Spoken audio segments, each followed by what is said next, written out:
The way we danced till 3, the way you've changed my life. No, no, they can't take that away from me. No, I think we they can't take that have a firm belief in our boys, and so we kind of want them to be good stewards of what Mom and Dad have put together, and we trust them, and they'll do. You okay? Good for our grandchildren and our great-grandchildren. I think that it's helpful for them to have some context that helps them when they're trying to make decisions about what might have been the intent for their lives, and just to share with them our values, what we think is important, and why those values have guided us to this point, and how we want to share that with them. My family came out of the hills of West Virginia. My grandmother first came to Dayton, Ohio, and then the family all followed. My father is from Lost Creek, West Virginia. My mom is from Ronsert, West Virginia. And so then there was my older brother, Gary, me, and then my younger sister, Linda. So that's kind of the makeup there. You know, the boys know that I spent 4 years in the Air Force, used the GI Bill to get my degree, and that's why education made a big difference in my life, which is why I was supportive of the boys in their efforts, their wives, our grandchildren, and you know, Susan too, and the model that she set for our grandchildren, which in my judgment is really a phenomenal thing and a good role model. And it's interesting when you grow up without a lot, you know. We didn't even know we were poor, you know, because most of my friends were in the same boat. You know, my father died when I was young, at 10 years old. And I talked to my friends who had a father, and they're complaining about their father, and I'm thinking, well, you were lucky to have a father, and they don't see it that way necessarily, but yeah, and so we knew we were loved. The one thing my mother could give us was unconditional love, and unfortunately, she didn't get to be involved in my success or me to do things for her later in life. But you got to play the cards that you're dealt. You can tell that I still carry the burden of those early years. Yep. Mm-hmm. That's why this girl is so important to me. Well, my family was closer to immigrant roots. My grandmother actually came from Prague in Czechoslovakia, or I should say the Czech Republic. And the rest of the family was second generation, so predominantly from Eastern Europe and Northern Europe, so German and Dutch and Czech. And we were very aware of the rather more recent arrival because we kept those old country traditions alive in the family. And one of those was that it did not pay to educate women because they were going to stay home with their children. And so I was not really encouraged to consider any options after high school. As a matter of fact, I think my father graduated from high school and my mother did not. So I guess getting through high school was probably quite an accomplishment in itself. I didn't even know how to drive when I left home. So there was a steep learning curve for me in terms of my adult struggle for autonomy, if you want to call it that. And I was fortunate enough to get a job with the government, and that introduced me to a lot of people who were very encouraging to me. And as a result of that, I started going to community college at night. It took me 9 years to finish my BA. I had met Jack. He was very supportive of me. We've always felt that education is one of the most foundational factors in any success you're going to have in life. And it doesn't have to be directly related to job seeking or job skills. It's an opportunity to develop yourself. So he was always encouraging to me. I think our middle son, Mitch, was 18 months old when I graduated with my BA. And then I was pregnant with Russell when I got my master's, and working at the same time. So it's been, and you know, I would dare say too, one thing that my parents did bequeath me was this extraordinarily strong work ethic. And I think Jack is demonstrated the very same commitment to hard work. So as far as the kinds of things, the pluses and minuses that I took with me from my experiences with my family of origin, they gave me a very strong set of values that were extremely helpful to me. And, you know, I guess in some respects the fact that I was able to achieve these things on my own really makes them something that to be prized even more. Yeah, we're both first members of our family to graduate from college. So nobody in my family and nobody in Susan's family, which I think is typical of the era. Right, I have cousins who have gotten their master's degrees, but no one, I'm the first PhD. Yeah. So, and then one of our sons is working on his PhD now. So yeah, that commitment to education is a thread that is sewn into the fabric of our lives. Yeah, we're very proud of the boys, and you know that they've got their BAs, and all three have gotten their masters, and we have the one that's working on his doctorate in finance at Purdue. So some of the seeds that we planted are growing.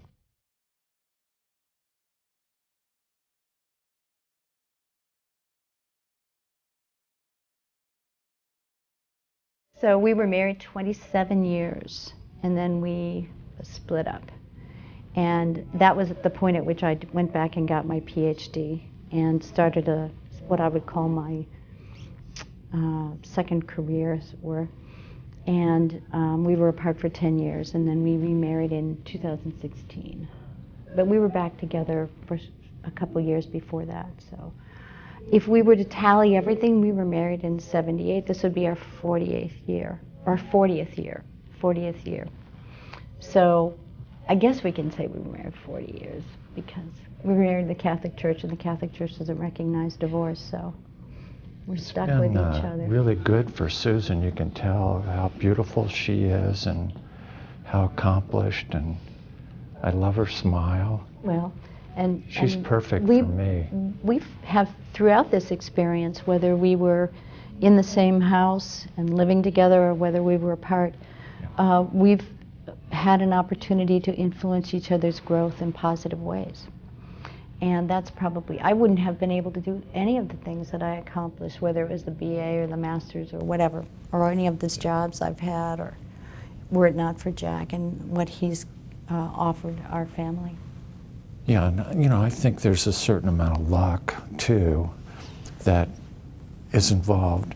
I was working at a sign shop as I was working my way through college with the addition of the GI Bill, and I graduated. I was going to set for the CPA exam, and then Susan entered my life, and she helped me get the job that I had that led me to be able to move up the chain of command and to assume greater and greater responsibilities within the organization, which has paid off very handsomely 40 years. For us and a family. It's almost unheard of, 40 years with one company. I think for me, meeting Susan, getting her to marry me the first time, then being awoken with the dissolution of our marriage, then that 10-year period, you know, which was a good learning experience for, I think, both of us. And then eventually getting back with her, because, you know, you know who's right for you, and she was definitely the right person for me. It really was this journey of growth, Yeah. and a development of what real love is all about. And I always loved Jack. Even when we weren't together, I still had extraordinarily strong feelings of affection and love and respect for him. And that's probably why we were able to mend the relationship, because I never stopped having enormous love and respect for you. Well, But I feel like that was a defining moment, because I think she saved my life, you know. I'd put on pounds. I had, you know, probably was spending too much time at work. And so going through that transition, you know, I started eating healthier, lost some pounds, made some adjustments at work, which kind of relieved a lot of stress in my life. So I think it was good. But getting back together was good too. Yeah, We've learned a lot. And that's the other thing, is that we chose to use that time to really confront those things that might have contributed to the difficulties we had. And it wasn't all one person's issue. Right. I had issues that I had to resolve as well. I wasn't comfortable asserting myself in ways that have to do with the way I was raised in my family of origin. You just didn't speak up if you had negative feelings. You coped with it, or you dealt with it. And over time, I realized that had a deleterious effect on our ability to really function as partners. So that time apart, I was able to assess that in a much more kind of the cold light of day, as it were, and see what things needed to be addressed within myself and work on those things. And I'm still working on those things. I'm much more willing and capable of acknowledging them now, but it's not fixed. I'm still trying to you know, have conversations with my sons where I can be honest with them about things too. Yeah. So that experience of being completely committed to what we wanted to try to accomplish as parents probably took a toll on our relationship.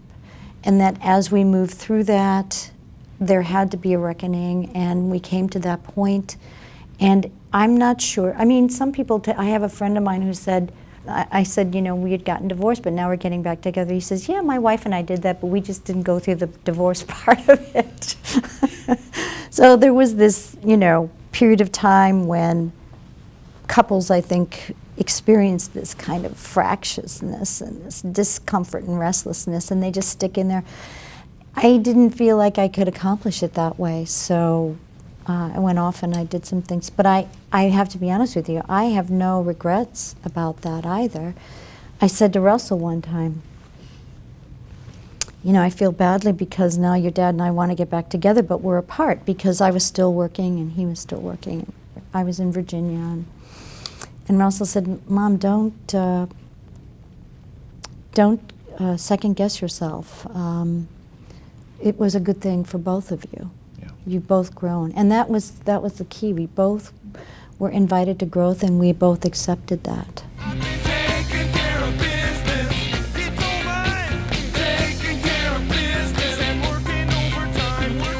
You know, one of the driving forces was to try to do as well as I could throughout my career, get my accounting degree, get my CPA, and either go into public accounting or private. And so, and just by happenstance, I happened to know a guy, took a out of the newspaper, there was an advertisement, somebody looking for an accountant, so I went in for an interview. The guy that I knew from the Becker CPA review was there, and that's all she wrote. So I got hired, and 40 years later, but I go in thinking I'll be here for 6-8 weeks, straighten this stuff out, and then I'll probably move on to something else. And 40 years later, I'm thinking, where'd the time go? You know, and I never wanted my boys to have to work as hard as I worked, and to have to give up the time with Susan and the boys that the job required. It was a small company that, you know, it's grown to $3 billion in sales now, and you know. And you know, Jack, Jack tends to minimize the influence he had over that, but that company would not have been able to accomplish those things were it not for his dedication, his judgment, his integrity. That's why I fell in love with him. I could see what an amazing man he was, and his characters and integrity were just stellar. And that was a very big part of what led that company to the success it enjoyed. And even though you may have some regrets about all of the commitment and dedication it took to do that, I don't think any of that was lost on the boys. I think that they internalized that, and that's what I think have given them the wherewithal, the intestinal fortitude to have lives of purpose and meaning. Yeah, no, yeah, I agree. But you know, when you come up, that's why I think education is so important to us, because you know, I had the education, but you know, when we were starting a business and stuff, you hope that your kids don't have to fight as hard or struggle like we had to struggle, because in our early lives we didn't have much, but we kept investing, and you know, so I went one way. My brother and sister who didn't pursue college educations went another way, and but you know, there's a human toll to that effort that, and I couldn't have done it without Susan. She was my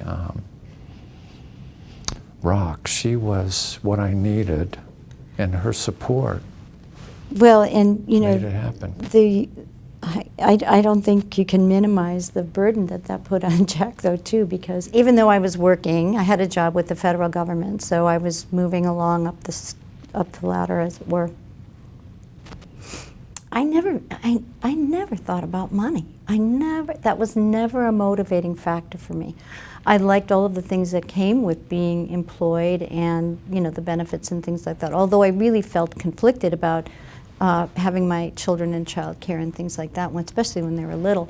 But I mean, I always felt like, well, you know, whatever money they're giving me, this is good. And I never made a big deal about that. And I'm sure that just increased the burden on Jack, because he was constantly probably thinking, like, somebody's got to be the adult here.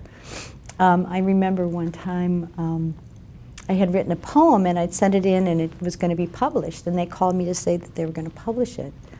And I was so excited, I hung up the phone and I ran upstairs. I said, Jack, they're going to publish my poem. And the first thing he says, how much are they paying? I said, I forgot to ask. So I had to call them back. But yeah, I was freed from that burden because of what he chose to take on. And he was very conscious of it, and of being a good provider. So it was all grounded in this integrity that I referenced earlier. My own experience of my career was that I knew I could get a job. I always felt confident that I could go out and I could find employment. I could walk into an interview and sell myself. I didn't want to do things that were not inspiring to me, though. So the entire process of getting my degree and moving through that, even while I was working, was to reach that point where I was doing something meaningful. And I'm sure that there are times when Jack reflected on some of my decisions and just shook his head. I had reached a very good position with the government. I was a GS-12 contract negotiator. And I decided I wanted to go and do something else, so I got a job in education. And I went and worked at the community college in career planning. And I don't know if it was then or when you said every time I picked up the phone, your wallet got lighter. So, but I was doing something that was meaningful to me. And then that was a foundation on which I built, and I wrote the book and did other things that I felt were specifically recognized the significance of each individual finding their purpose in life. And then, of course, when the boys, as they became teenagers, I was challenging them. We were challenging them. What are you going to do? Let's take these tests. Here's an interest inventory. Here's a personality test. Let's see what this tells us. And of course, you know, at any given point in time, they may or may not be psychologically attuned to responding in ways that are, you know, predictive. But it was a way to open the door to them taking these kinds of questions seriously. Teach your children well, their father's help. My drive was, I don't want to see you settle for just the minimum. I want to see, and I don't mean in terms of achievement or aspiration, I want to see you pushing yourself to your full potential. Let's see what that looks like. And so of course they never wanted my guidance on their homework, because then I would have ways, I might have suggestions for them how they could correct the grammar or, you know, whatever. And in a way that's kind of a good thing, because what they achieved was their own achievement. But I was always, you know, oh, we could do this, let's try this. Some were more, I would say Russell was probably more inclined to adopt, you know, the maximum approach than the other two boys were, just because of some of the experiences he had with dioramas. But, you know, that was my, I want to see you strive, just try. I don't care if you succeed or you fail. I want to see you striving to achieve, and let's see what that looks like. That was a big thing for me. We preached a lot to the boys, and I do believe some of it stuck, but you know, their name means something. It's important. Follow the golden rule, do unto others as you'd have them do unto you. And I think they've, all three, kind of exceeded our expectations, and Well, we're very proud of them. I mean, the risks are there, and Yep. they've never let us down. They've never let us down. We never had, we had friends who had kids who had all kinds of issues with alcohol and drugs, and Yeah. just it's normal teenage experimentation, the pitfalls that they experience. We never had an issue. I even said to our oldest son, Charlie, you know, you can go to these parties, but when you go, make the right decision, and you may give someone else the courage to make that decision too. And his answer was, I don't need these people to like me. I'm fine. And I admired that. I don't know that I would have had the strength of character to just say, well, I don't need to be popular or liked or whatever. So, I mean, they've really, I think in some respects, because of the example Jack modeled to them, they really have taken their own path, and one that they're satisfied and happy with. They surrounded themselves with good friends. Good You people. know, it's like I have lifelong friends that grew up with, and still to this day, one's out in Tacoma, Washington, and then one's up in Columbus, Ohio, and I have friends from the service and stuff like that, and you just, you know, they're there, and I think the boys have kind of grown up that way too. We had no overt disagreements, Yeah. but our styles were completely different. Yeah. I came from a German household, a Teutonic environment, and it was very much male-dominated, and my mother, you know, she was the one who was really orchestrating everything. I think there's an old Polish saying that the father's the head, but the mother's the neck. And so she was really in charge of making everything happen.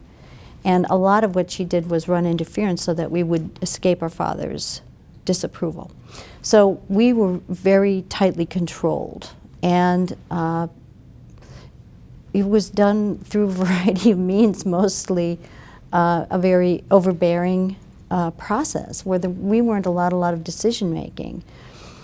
And I would say that until the kids were maybe Charlie was 7 and Mitch was 3 or 4, we were just not on the same page. Yeah.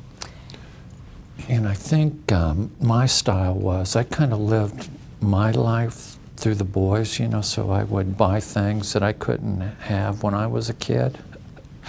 And so I think Sue would construe that as I spoiled the boys. You know, if we went to the store, the boys would come back with something. But, you know, so I probably did spoil them. I mean, we worked hard on, I worked hard on revising my parenting style. Yeah. I worked with a family therapist, and it was extremely helpful in terms of understanding what was really helpful to child development, and not orchestrating and controlling, but encouraging them to take responsibility and then allowing them to realize the consequences. We did choose to teach them about saving, teaching them about investing. We would get them involved in charitable work around the city. And, yeah, they had to do those things. And so, you know, and kind of the religious aspect of their religion. Yeah, we had certain requirements they had to meet. They had to be involved in an extracurricular in high school, and they had to have Yep. jobs. You know, I always said to them, you know, you're provided with everything. You have all of these wonderful assets that got parents who love you, a comfortable home, a great school, teachers who care, you know, everything to be successful. You get to go on nice vacations, get wonderful toys. Everything is there for you. You only have to do one thing, and that's be a good example for the younger kids. Yeah. So we really required our oldest son, you know, we're not going to look the other way if you get involved with things that we feel are inappropriate. And so he lived up to that. But then when we said to the younger boys, your older brother was able to do this, so we expect the same from you. And it isn't just the boys in this family, your brothers, it's all the kids on the street too. They're watching everything you do, and you want to be a good role model. That's all you have to do. And so they really were, I think, Yep. good role models.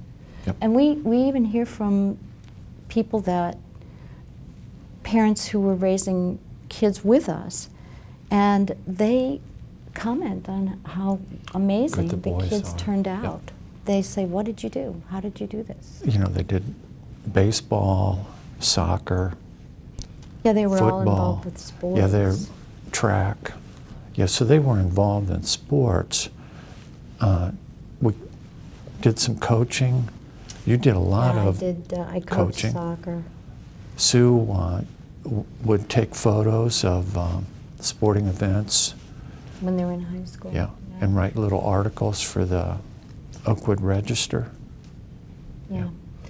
I mean, the other thing we would do is we would have a haunted house on Halloween. When they got a little too old to go trick-or-treating anymore, we would orchestrate this haunted house experience at our house for the kids that would come through. And it was really well done. We had a neighbor who was he was an engineer, and he was able to create these scenarios, and it really went well. And we would we'd run out of candy, and we'd have like 400 or 500 pieces of candy, and we'd run out. Yeah, just because the kids enjoyed it so much. So this is It was pretty scary. elaborate. It was so, scary. you know, Sue and the boys and our neighbors are like doing all this elaborate stuff. I'm over here worried about potential liability because they ran them through the gauntlet on this stuff. And Yeah. Mitch, we would have little groups, and Mitch would guide the group. He was He had this fake scar on his neck, and he carried a briefcase, so he was like a zombie lawyer or something. I don't know. Chasing kids with a chainsaw, Yeah. stuff like that. The chain wasn't in it. It would. You can understand why I'm panicking. And But yeah, everybody and then else. Charlie would he was a zombie too. I mean, Yeah. there were just a lot of different moving parts to these It things. scared the adults. It's true. Yeah. We had people that were like, I can't go back there. So anyway, we would do things like that and involve them in the planning, and so that was always kind of fun and interesting. And they had different academic requirements too that we would be deeply involved in, science fair projects, things like that. So, you know, it was a whole family endeavor. Well, you don't know what we can see. Why don't you tell your dreams to me? Fantasy will set you free.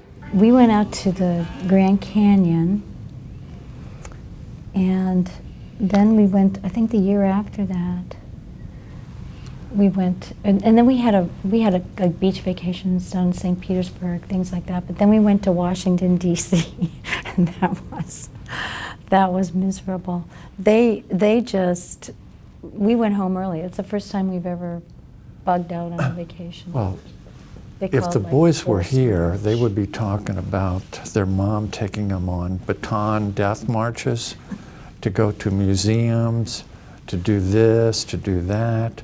But the things I think they liked the best were, like, if we would go to Myrtle Beach, you know, and play in a pool. It's like we'd take them to the Grand Canyon. Oh, I've seen enough of this. Let's go back to the hotel. Let's go swimming. Let's play video games. Right. You know, how many holes in the earth do you need to see, and stuff like that. So they had an eclectic view of the world. You know, what might have been important to us at the time wasn't necessarily as important to the boys. Life is what happens to you while you're busy making other plans. Beautiful, beautiful, beautiful, beautiful boy. She was too sensitive. That's what they would say. Yeah. You know, and my feeling about everything in life is, let's just be nice to each other. Let's just be nice, okay? Because you never fail if you're nice. And that, you know, probably is flawed, because look I was nice for all that time, or maybe you were. didn't think I was. But, you know, there are some times when you can't be nice, right? But when you're raising adolescent boys, a towel snap in the rear end is a sign of affection. They're just full of this exuberant, robust repartee and sarcasm and da-da-da-da-da, like that. So as they mature out of that, you hope that it's not something that's going to be, but it's still a part of how they interact together and show affection. Sometimes it spills over in my direction, and then I'm like, oh, I'm hurt, or I'm whatever. But I'm learning how to be more resilient and to just maybe dish it out as well as... The one thing they'll probably talk about is pile-on. I don't think they're going to mention that at all. So if the word pile-on would come up, okay, we would all get mom down and everybody would I don't pile think on that's her. gonna come up. I think you And think then about that, but they don't. Mom would, we'd be around the city or at a festival or something, and she would encourage me to yell out, I love Charlie Johnston. Yeah, I love Mitch I will say Johnston. categorically, he needed no encouragement. I love Russ This Johnston. was a habit he nurtured I love on his Susan own. Johnston. They were mortified. But yes, that was one of his And it carries favorite on ways. now with the grandchildren. Yeah. Yeah, that was one of his favorite things to do. Yeah. Hopefully encouraging, but yeah, I think I was probably hard on them. Had high expectations, but they have to live their own lives and be their own person and stuff like that. And and hopefully I was a good role model for them, which is hard. Growing up, I kind of relied on my uncles as role models for me, and I had an older brother and friends, and you just kind of put together the pieces of the puzzle that make you the individual that you are. And so hopefully they won't talk in too many derogatory terms about their father. It's interesting, I think, particularly in Charlie's case, because, as I said, he was his own person in so many respects. And we knew that he was going to do well no matter what he chose to do. And he especially, I think, aspired to and has achieved in his career some amazing, amazing accomplishments, things that just are breathtaking to us, and so proud of him. But I think that when I see his expectations for his children, I don't know, sometimes I think, gosh, you're kind of tough on the kids. But I would say, he would tell us we were the same way. So he has extremely high standards, and all I can think is that we may have had something to do with that. Yeah, I think we believed in them. We wanted them to understand that they're very capable. They can do anything they want to do. We kind of wanted them to be citizens of the world. And unfortunately, I don't think we understood they were going to take our grandchildren and move away from Dayton, Ohio. And then I would say the same thing is true with Mitch, that he's had this amazing ascendancy in education and has done so many great things. And I love that he loves teaching. Yeah. He has received awards for his higher education teaching. And he's just a remarkable talent, a wonderful scholar, and he's on the brink of this greatness, I think, in terms of going on from there. But I love to see him doting on that baby. Yep. Yeah, George is just, 6 months old now? And he is the center of their world. And he's a wonderful, wonderful husband, too. He's very, very sympathetic and helpful. They really chose the right mates. Well, yeah, for their and these journey. girls, oh my gosh, or women, I should say, they are. We love them so much. They're just a joy to be around. We don't inject ourselves unless we're asked, and they usually. And Molly, I mean, Charlie's wife is just, oh my gosh, she's a person that I believe knows more about being a mother than I've ever learned. She's just amazing, beautiful. Beautiful personality. It's probably more a situation of style, but yeah, I think we sit back sometimes and think they're maybe a little tougher on our grandkids than we would be. But it's like she said earlier, I think they would think they're being just as tough as we were on them, and so I think there's probably something to that. I have to be honest, at the time that they started showing up, I was not ready to be called grandma. Yeah. I mean, maybe that shows my shallowness, but we chose Mimi. Yeah, and I'm just Papa. Yeah, Papa Jack, and Mimi's the other, for the Japan Johnstons, it's Papa Jack, Papa Mike. And so I'll run into Mike at the grocery store every now and then, and we talk about how great his grandchildren are, and he talks about how great my grandchildren are. So we have a very blessed life. Oh, yeah. Yeah.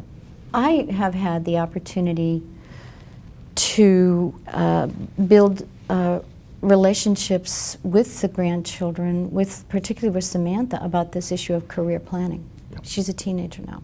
So we've worked on using specific career identification methods and had discussions about how she can learn more about things she's interested in. And one of the areas that she had an interest in was business.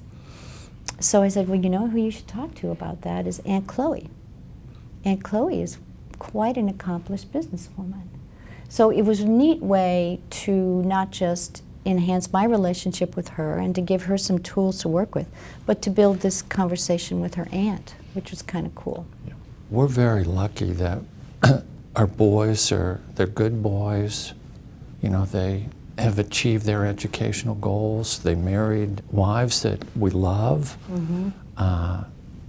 We have 4 great-grandchildren with Charlie and Molly.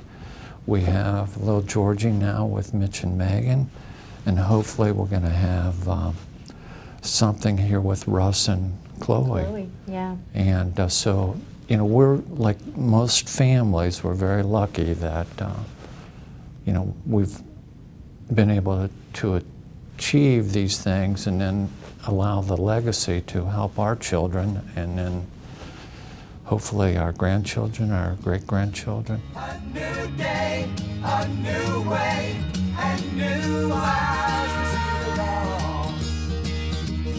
Go your way, I'll go mine. Get gone.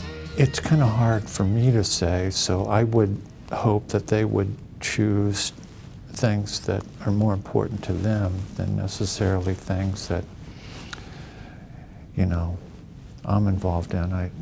Education, stuff like that would be something. Helping other family members. The American Heart Association, hospice, things that have affected my life that, you know, I felt I got, or those organizations would have earned my respect for the deeds that they do in a community. And, but yeah, they don't have to necessarily do anything for me. I would hope they would choose things that are important to them. I have a couple of areas that I give a substantial amount of money to the Marine Corps foundations and associations, things that benefit Marines' education or that offer them recognition and utility. They provide, there's one organization I give money to that makes sure Marines have Kindles so that they have something to read when they're in the field. So I believe in that. I also have this group of nuns that were very, very important to my development as an individual. If anything, I would say my parents were not as well equipped to take on some of the things that a young adolescent girl needs to feel confident in herself. And these nuns, they filled that gap. So I am very interested in supporting that particular group of people, and they're Franciscans. They're right out of the St. Francis mold, so their mother house has got almost no carbon footprint. It's all solar and everything. They're just a great group of gals. So I like to include them in my charitable giving. I also care about the environment, so occasionally I'll be involved in something like Nature Conservancy or something like that. But and there are some local organizations in the Dayton area that charitable organizations we enjoy support. Bike riding in the national parks. The national parks are, you know, one of the true blessings in this country, and but we enjoy doing that together. So I have a family limited partnership that sets up here that holds a lot of stocks that, and then we have a revocable trust that is a subset of my assets, and then we have irrevocable trust that is owned by the three boys. And then Mitch, the middle son, since he was closer to home, wasn't traveling overseas. It started out with Charlie, but you know, he was being deployed and moving all over the world, and so we had to change that to Mitch, and then so those things are going to happen, and then we're looking at doing something for the grandkids. You know, I have a power of attorney, people that cover my health care. So we do have a plan, and we are actually working on trying to improve the documentation of the plan so that it's more understandable by everybody involved. But, but our goal is eventually that no matter what, the boys are good stewards. it's really important to us that whatever form this transition takes and whatever instruments and models are used to make this transition, that they all feel that they're equally invited in to understand and to participate. So that was one of the things we found in the sessions yesterday that was so helpful, because it actually gave us some methods to use to create that dialogue so that they are comfortable with what Jack has set up and how that's going to accrue to their benefit in the future. Yeah. And you know, the tax exemption for estates was, you know, roughly $5.5 million. Then they raised it to 20, which solves a lot of problems, but they're still going to have to deal with a certain amount of taxation. So, you know, so we do want to have the conversation. Two of the boys have more of a stronger background in finance, so a lot of things they understand. Charlie, you know, his career's kind of taken a different, so we want to make sure that they all three have kind of an equal understanding, so that there's no favoritism one way or the other. You know, my view, keep it simple, a third, a third, a third. But well, I think the other thing is that we do push some assets to them annually in terms of gifts, but I don't think they have any idea what the magnitude of these resources are. And they're working within, you know, it's not like they come to us and say, we need this, help us out. They never are engaged in that kind of request. So they're managing their own assets and they're working autonomously within that framework. The only thing we have done is pay their tuition. Whether it's undergraduate or graduate school, we will finance any education.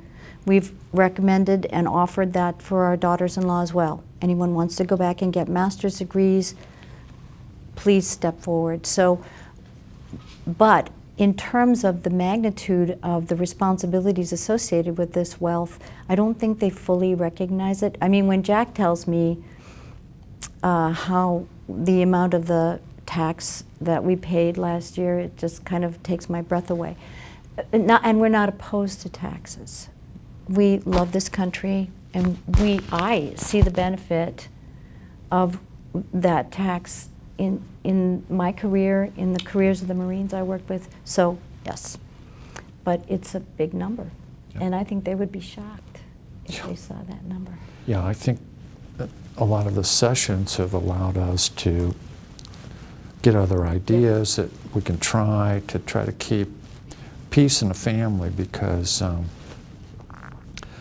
you know, you'd think if you got money, you don't have any problems. Well, I think maybe you have more problems, because, you know, I knew I could never go to my mother and ask for money.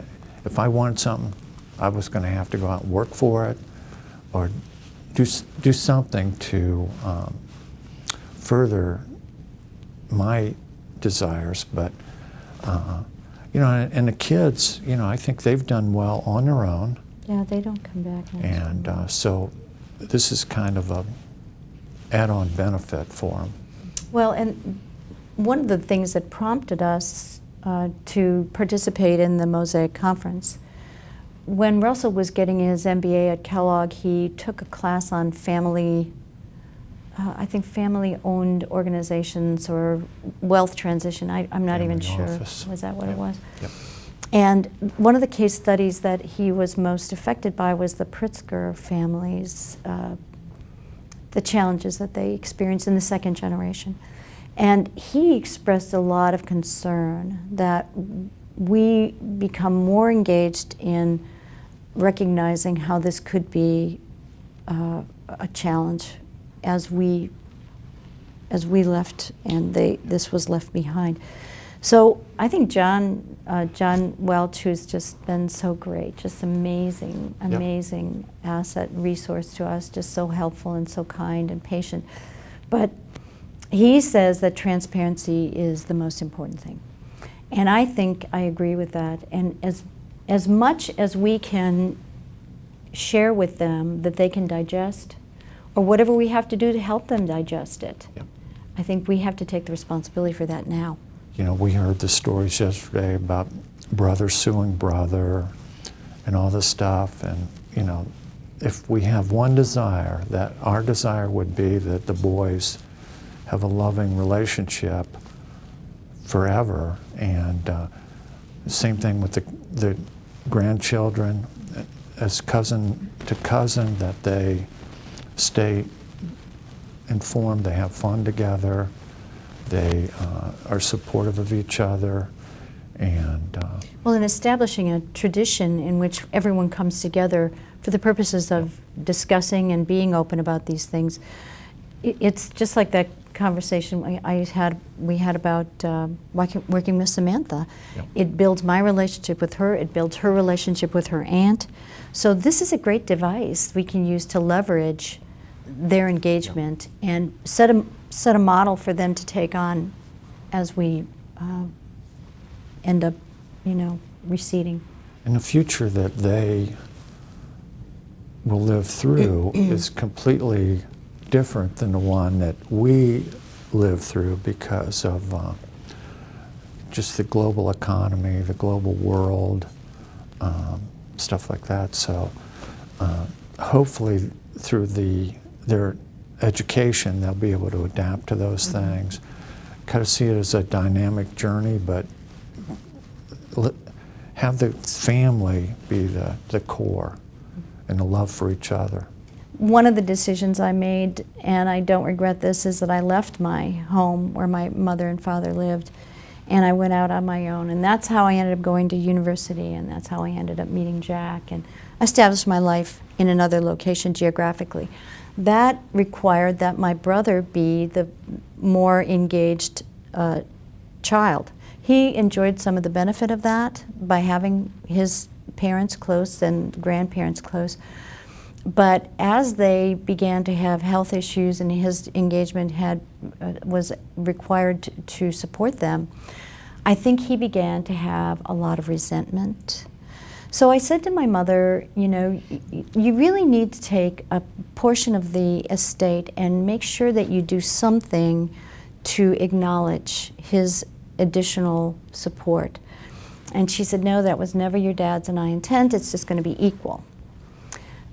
Well, when we got to the end, there were some difficult moments. And I don't think that this has anything to do with me or even the circumstances surrounding my parents and my brother's engagement, but I think that we were all being confronted with this loss, and it was taking its toll on how we interacted. And there were a couple of incidents that took place, and it was very unpleasant. So now, since that time, I've reached out to my brother a number of times, and he has not responded. It's just a dead space. So I really, if there's anything I can do now to help the boys avoid that kind of, I don't know, that loss, that pain,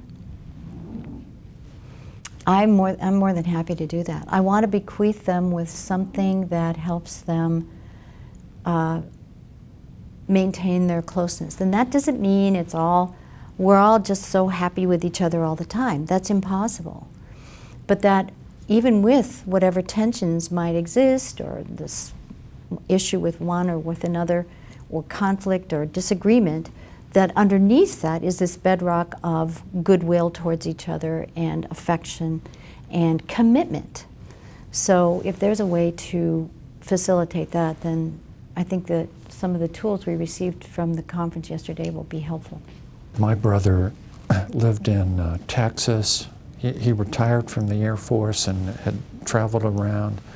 So whenever we come back together, we would, it'd be like we never were apart, and that may come from having shared the same bed as we were growing up, you know, and people today probably don't even understand that, but you know, we had the one room and one bed, and he'd sleep with his head up here and I'd sleep with my head down here, and you can't comprehend those things today, but that's the way it was. And you know, my sister, even though we're apart, you still are family. And you know, we don't exhibit the kind of conflict that, say, between you and Scott, but which is really odd because Claude and Marcia, Susan's mom and dad, were always very kind to me. They were very helpful. You know, I was blessed to be able to see Sue with her mom through her transition and stuff. And it was just, it was a great experience to see, even though Sue had maybe a different, that German upbringing and the pressures that come with that. And, you know, I see she just pulled herself up and went out and chose to achieve. And, you know, she's very loving. And so I hope that's what the boys emulate. Well, the great thing is, I learned a lot about familial love from Jack's family, because even when he and I were divorced, separated, his sister, it was just not even a big deal at all. I can remember when we were just splitting up, we went up to a viewing of a relative that had passed away, and one of his aunts hugged me, and I says, I don't know if you heard, but Jack and I are splitting up. She says, oh, you're just tired. You'll feel better, and everything will be okay. And you know, it was just this kind of like, just acceptance, just this loving acceptance. And Linda still calls me her sister. I mean, yeah, his family taught me a lot about it. You know, all that stuff doesn't matter. So I think if the boys can adopt that perspective, that is going to be very healing and very helpful as they move through life. I mean, to me, the most important thing is that they feel like we're able to contribute to their growth as individuals, and that they're going to take that on for the rest of their lives and then pass that on to their children, and that it should be something that is a core component of who they are as individuals, that it should be something that's baked in to who they are, is that they consistently pursue growth, whether it's formally through education or whether it's informally through self-awareness, deeper understanding of their relationships, of who they are in this world, and what they're here for, their purpose in life, you know, that kind of thing. And not to be intimidated by the challenges that life presents, but embrace them, see them as challenges from which they can learn. I would say to be good, honorable, helpful, loving individuals. Just be themselves, because I believe that they are, and just to carry that forward, and don't really worry what other people think, and just be yourself. And if that's not good enough, keep moving forward. Yeah. I think the most important thing I want to share with all of you is how much we love and respect you, and how much joy us being able to be engaged with you as your parents or as your in-laws has meant to us. It has been the most prized role in my life. I said this at my retirement, that, you know, when someone comes in the house and says, Mommy, these are the greatest chocolate chip cookies in the whole world, I never had a job evaluation that was that great. So my ability, and I know being partnered with your dad together to play this role in your lives has just been the singular joy of my life. And we want to wish you all of those things for yourselves as well. And I can't say enough about you guys, Charlie, Mitch, Russ. We are so proud of you, and we are so sure you're going to be just amazing young men as you mature and take on leadership in the family. And Molly, Megan, Chloe, they could not ask for better partners. We're so proud of you and we love you all so much. We love you all. Thank you for being the people that you are, for the lovely grandchildren that we have so far, with more to come, I'm sure. And it's kind of hard for your dad to keep up with your mom because, you know, she's such a great speaker. And but we love you so much, and I loved kissing you as babies. And it's just very emotional.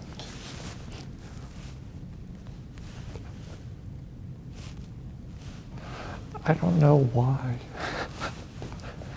It's very touching to see you moved like that.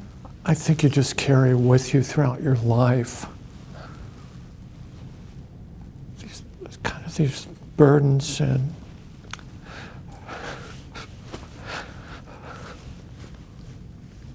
Is there anything else you want to say to the boys? yeah, just that we love them and we're very proud of them.